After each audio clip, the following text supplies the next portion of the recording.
दोस्तों, दुनिया में इस वक्त 15 करोड़ 30 लाख बच्चे यतीम हैं और इन बच्चों में 6 करोड़ यतीम बच्चे सिर्फ एशिया में मौजूद हैं।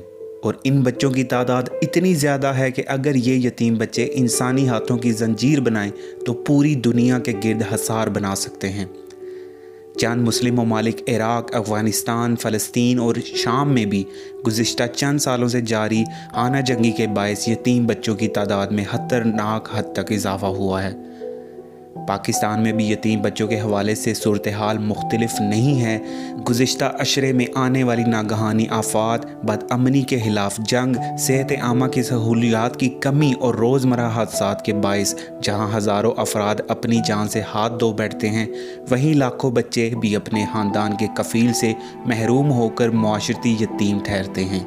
यूनिसेफ की रिपोर्ट के तहत पाकिस्तान में 42 लाख बच्चे यतीम हैं जिनकी उम्रें 17 साल से भी कम हैं, और इनमें बड़ी तादाद ऐसे बच्चों की है जिन्हें तालीम व तरबियत, सेहत और खुराक की मुनासिब सहूलियात भी मुयस्सर नहीं।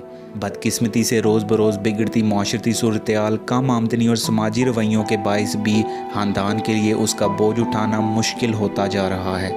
ये बच्चे तालीम व तरबियत और मुनासिब सहूलियात ना मिलने के बायस मुआशरती और समाजी महरूमियों का शिकार हो जाते हैं, बल्कि कई तो बेराह रवी तक का शिकार हो जाते हैं।